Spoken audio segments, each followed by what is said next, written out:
So, everybody, we are in for a real treat. Thank you so much for your participation in our summit today. It's been an exciting day full of amazing speakers, but we saved the best for last. We have with us an amazing icon, an actor, director, activist, and I really am just so excited to introduce you to our advisory board member, Danny Glover, who really needs no introduction. And I'm hoping today that you will share with us a little bit about your experience when you were in school and when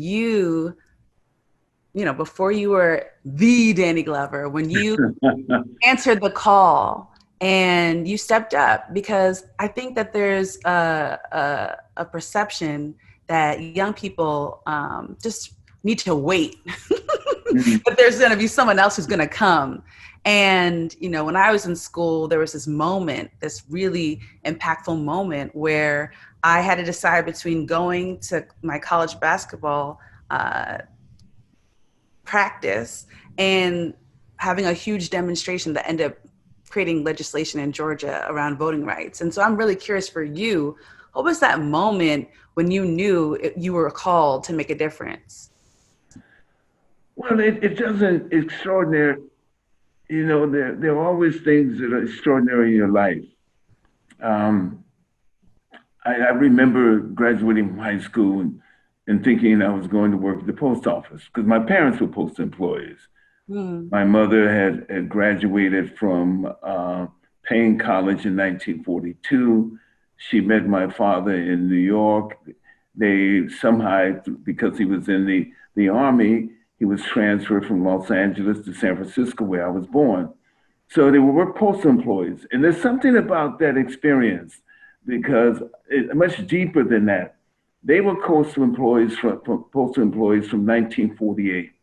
So this large hiring of bringing African Americans to the post office after World War II, it coincides with the desegregation of the army at the same time.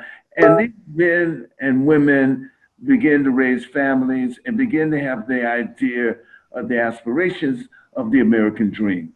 So, and then right in the mix of that, right at the same point in time, then we have the beginning of what we would refer to as the modern civil rights movement after Brown versus Board of Education. That's only 6 years after my parents got a job at the post of Brown versus Board of Education, the Montgomery bus boycott. So my own feelings about the post office were essentially that it was an important place to be.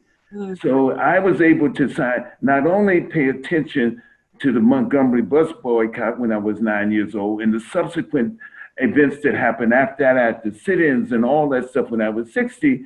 And I also identified the place that they stayed the places my parents were as parents, citizens, and part of a community had the post office integral to that because they matured, they were unions, they were participants, deep participants in the union. And I would hear that conversation. That would be the conversation I hear around my house. What Yeah. was happening here? What was happening there? Yeah. Those things happened.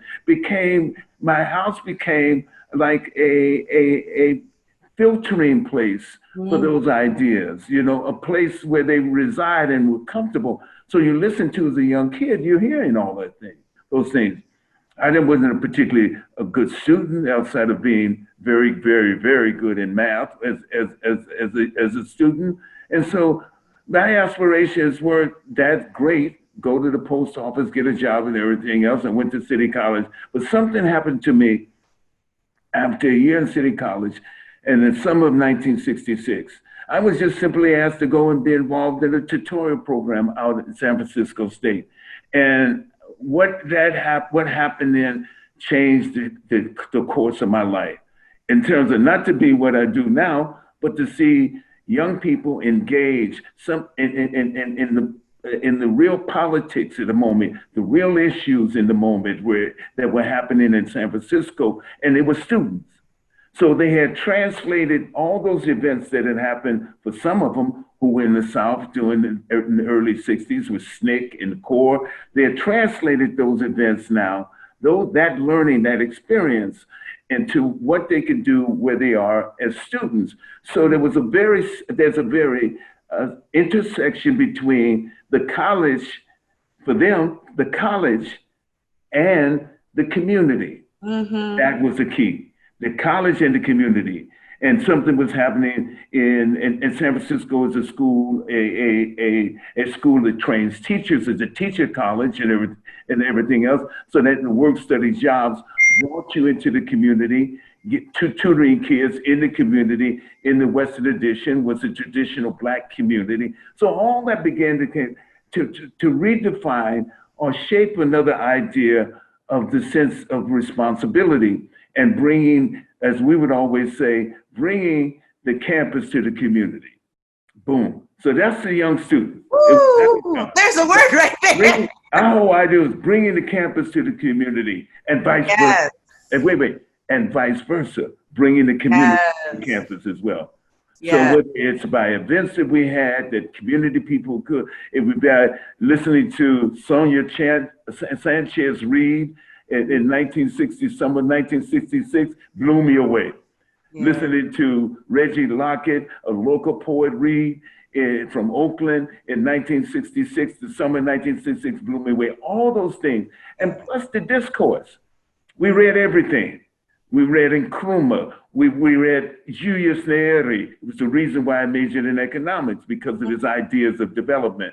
We read Houphouët Boigny. We read all these different kind of writers, Ahmed Césaire, Leopold Senghor. We read all these writers right here and everything. And so we read also what we know, Chinua Achebe's Things Fall Apart, Mariana Bob's, So Long and Letter, all these kind of with the literatures. And then we were getting some very deep and heavy sisters right here on this side who were writing heavy.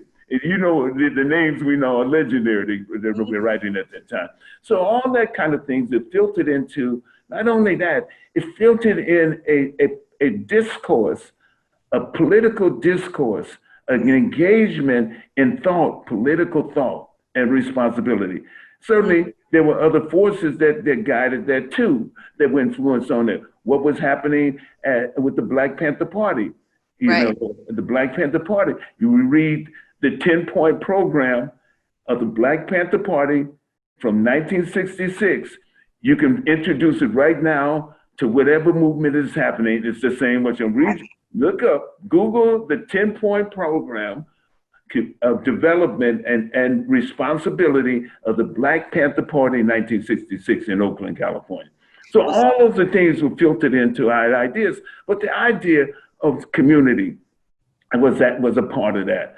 And whatever the level, whatever the things we had to engage within the community, is the part of gentrification in the traditional Black, as I might have said before, gentrification, traditional Black community in San Francisco, but there was also just the vibrancy that was happening with people within at that particular moment. And it was all about simply about what role can we play as citizens? Yeah. Whatever the age, what role can we play as citizens by guiding the course of history and guiding the course of what happens to our community? And that's it. And now we find, I don't think history repeats itself, and no moment is the same. The contradictions that existed in 1966 are different contradictions that exist now, but some of them are the same as well. Maybe at the same time, we may look at it as a situation where those contradictions that were unresolved in the 60s have made their way in another way and to represent the fight that has to have from now onward. The issue of global warming wasn't something that was on our agenda in the 60s and 70s, but it is now. It is real. Right. Certainly the issue around education is always on our agenda. We were sitting there, the issues around education, the issues around Black African Americans and wealth conditions, the issues Right. around all the particular things of a town, the places we live, the mass incarceration. Those are issues now. But we have this opportunity right now, this opportunity where yes, the what is happening in the streets is essential. That people's feet and hearts and bodies are out there in the street. But we have to say that is not a movement. We have to build a movement. That movement begins on various ways. And I can say, we all know how important it is, the ballot box this year. We know it's always important. It's always important when those SNCC workers and core workers are down in Mississippi and Alabama, John Lewis in Alabama, you know, Bob Moses and Fannie Lou Hamer, Diane Nash, and you can go on down in Mississippi. Yeah. You know, the voting was the critical moment for that, to exercise our right as citizens at this particular moment. But it has to be not simply voting at this moment. We have to be engaged citizens, unlike any way, any way we could describe engaged citizens, like no other time. So, you know, one of the things that really moves me by your story and you talking about just being a student, a college student in the 60s, it's just, we look back at history and it's history in a book. But right now in 2020, if you're a college student and you're seeing what's going on, clearly it's very similar. Like you said, there's a lot of similarities, some differences, but a lot of similarities. And what can a student do right now in this moment if they feel moved, they feel agitated and upset? What can they do right now to be part of history and be on the right side of history? Well, there's several things you can do. Read certainly about the past, read the history, and it's great, you know, use the tools that they have in terms of social media and other platforms that they have. Use that to talk to each other and essentially to understand what is happening in the moment. It's important for us to understand what has happened in the past in order to understand what's happening now. As Baldwin said, the past is never history, it's the present, James Baldwin. And so what is evidence saying is that understanding the past and understanding the trajectory of struggles, as Paul Robeson said, each generation makes its own history and is defined by the history it makes. This is this generation's moment. What are the things that we're talking about? And how can we exercise those at the how can we exercise those at the ballot box and at the same time heighten and I would say this word, radicalize our discourse. Radicalize our discourse. Yeah. Power only wants to, as Reggie Douglas said, power only conceives upon demand. But power is always trying to diminish our expectations and give us not what we want, but what they're allowed or what they want to give us or provide us. And that is key. So what do we want? Yeah. And we always say, what's that quote? What do we want? Freedom. What do we want? What do we want it now? That's even now. That's back then. What do we want? You know, justice. What do we want? Freedom. What does that mean in real context? And I don't want to be abstract in this sense, because they're concrete things that we need to do within the conversation. And they're concrete things that we have to talk to not only ourselves as young people, but talk to those people who are also engaged them, who also are veterans from the past, also are people. Talk to those people who will say to you that at the same time we had the feelings that you had at that moment. At the same time, at the feelings you had, we had those feelings when we were that age and that moment and had that moment. So where we act on is not only just what we believe in our infinite as young people. I'm speaking as a young people, so I'm a young person, excuse me. That's right. But not everybody, a young person. It's our infinite sense of energy and arrogance and all the other things that they need to have. You know, Yeah. they all those things are important, but also listen as well, and Yeah. that's important. You know, These are difficult. I'm sorry. I Huh? wanted to ask you something because I've heard you tell a story that we'd be remiss if we didn't hear you talk about who inspired you. I've heard you Uh, talk about your grandmother, and I just would love, and your mother and your father, I would love for you to talk about who inspired you to step up. it's first my mother and father. Without them, just who the examples of they were, what they said to me, how much when my mother would say, "I'm going home." Mm. She said, "I'm going home." It's not. It's a home that she's never left. That's the relationship she had with her mother and father.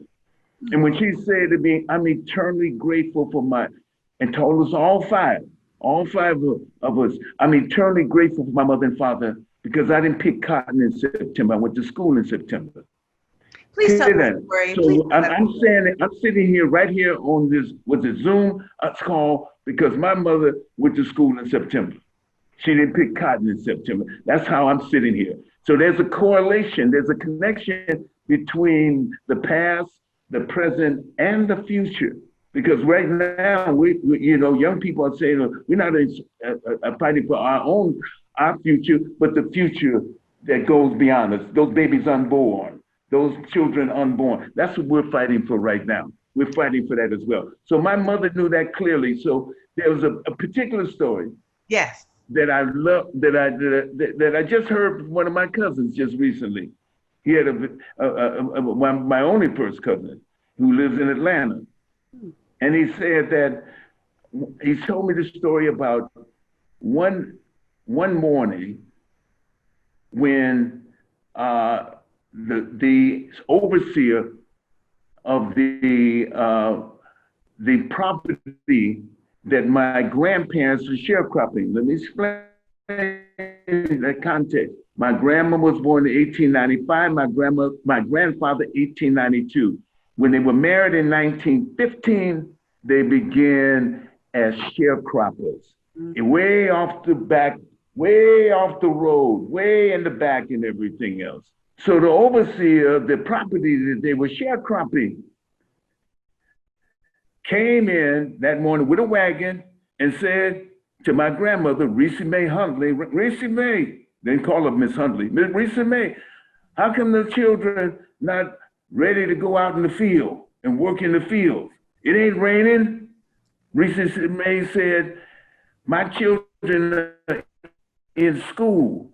They don't work in the fields when they're school.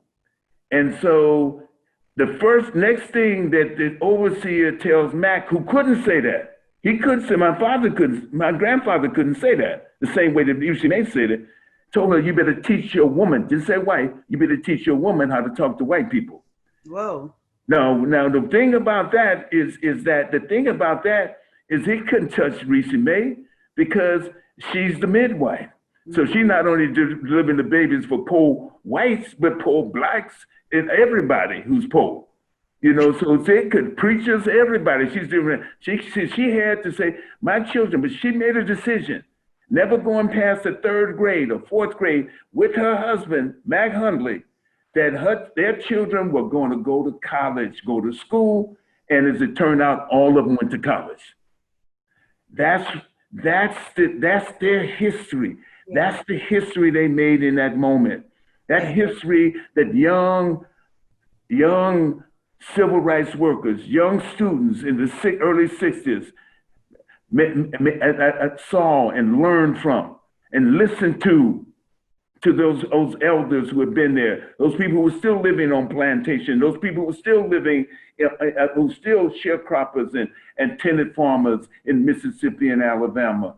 And so we have to understand that connection and the work that they did and the courage that they had. Yes. The courage they had to walk up to that courthouse and the courage there, knowing that their church could be burned down if Right. they had a meeting there, knowing that their house could be shot up, knowing that a cross could be burned in front of them. They had courage to do this, walk up to this to the to their courthouse with the hand and with the hands and with the embrace of those young civil rights energized 20-year-olds and everything else to go up there and try to vote.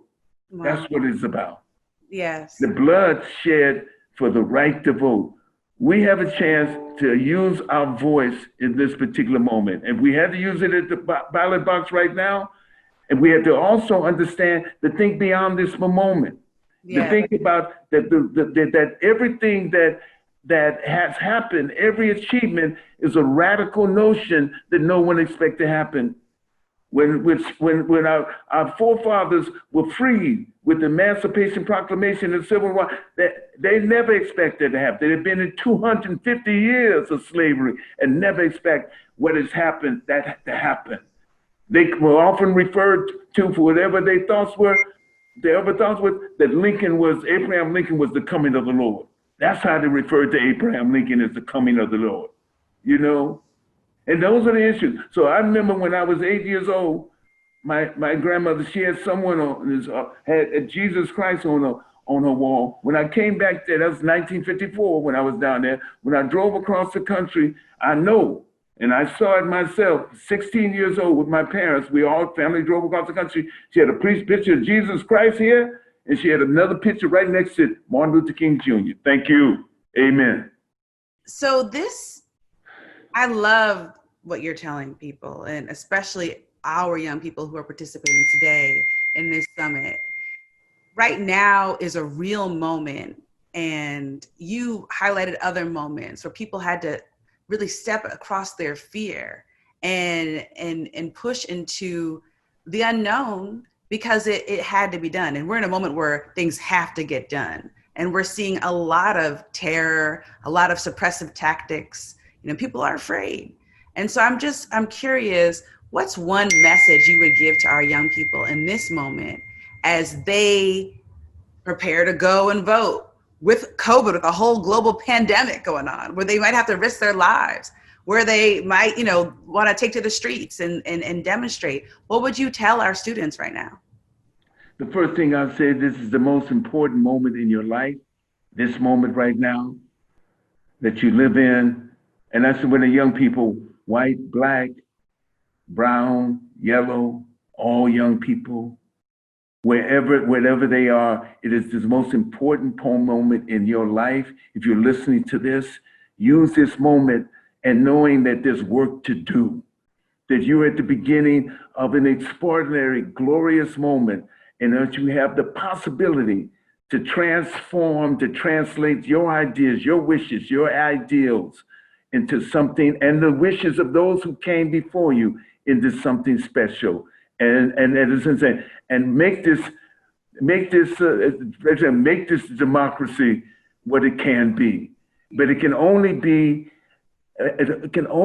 what it can be if we participate not only on that Tuesday that we vote, not only in every Tuesday vote, but go beyond that. Listen and understand that it's only been the radical ideas, the unexpected, that becomes the reality. Yeah. The unexpected comes to reality. What you see now is the preface at the beginning, not the beginning, but a continuum of history.